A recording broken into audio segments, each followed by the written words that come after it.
Welcome everybody to the AACA Museum Incorporated here in Hershey, Pennsylvania.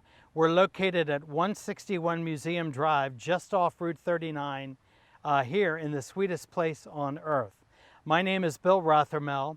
I'm chair of the Car Selection Committee as well as a member of the Board of Directors, and this is Collection Chronicles.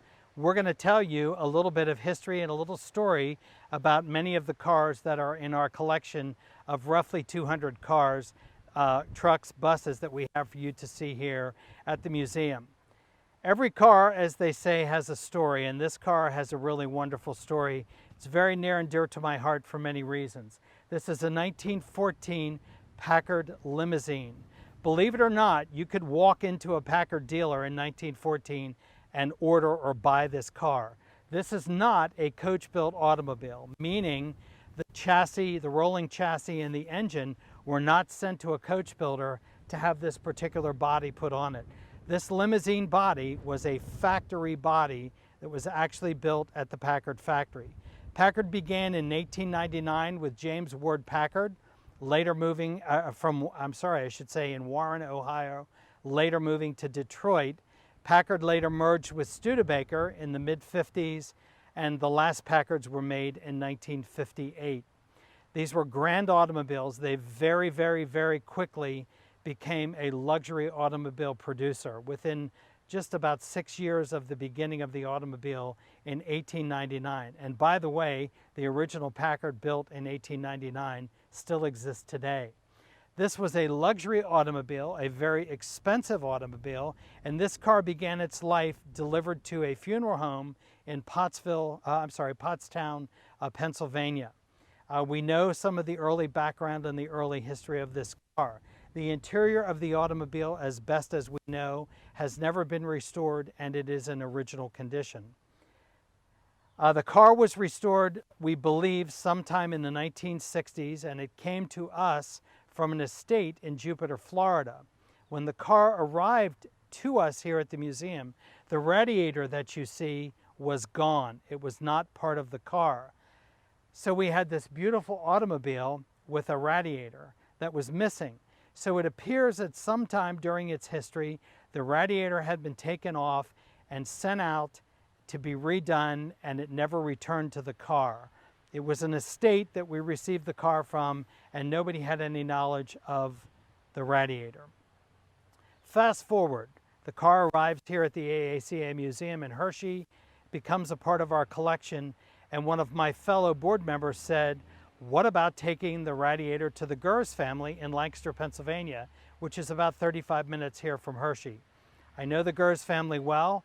I called Barry Gers. The Gerses collect Packards and Chevrolets, and Barry, who's in his 80s, was head over heels enthusiastic about seeing this car.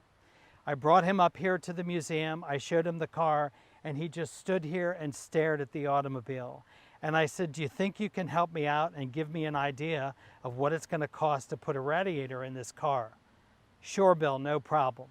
Well, ironically, we also received a copy of the blueprints that were done by Packard for the radiator. And lo and behold, a 1915 Packard, which is now part of the collection of Fred Simeone, was in Lancaster at a restoration shop. The Gerses got permission to get that radiator off of that 1915 car, brought it up here to the museum, fitted the radiator. The 14 and 15 radiators were the same. The new radiator was built at the Gerses shop in Lancaster. They spent well over 400 hours in just reconfiguring and building the radiator to match the original Packard specs. On the outside, it looks like a vintage 1914 radiator, but inside here is a brand new technology radiator. In fact, when I went to see the car the first time, Barry said to me, you can let this thing idle all day in traffic and it'll be fine. And when I actually came to see the car a few weeks later, they had gotten the car running, and the car was sitting out in front of his shop on North Mulberry Street in Lancaster running, and it had been sitting there for who knows how long, perhaps an hour or so idling in anticipation of my visit.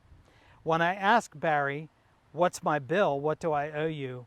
He said, you don't owe me anything. I'm doing this because you're my friend. And I'm telling you that story because it tells you about the wonderful connections that we make with people in the car hobby and how good people are and how willing people are to help each other out. It was a very kind favor done to me, and obviously I adopt this car as part of our Adopt a Car program in honor of the Gers family and their contribution to the museum and what they have done. This magnificent 1914 Packard is a limousine. If you'll notice, the door in the center is taller than the other doors, and that was to enable somebody, especially a man or woman who was wearing a hat, to be able to get into the car more easily. This would have been a chauffeur-driven car, and unlike today, where we put leather in cars to show luxury, the leather seat up front is just that for the chauffeur. In the back of the car, it is all done in mohair, cloth, and cloth was considered the luxury, not leather. And that continued well into the 1960s that we used that trend. This is a really wonderful car. It's just one of the many cars, trucks, or buses you can see here at the AACA Museum in Hershey, Pennsylvania. Thanks for joining us.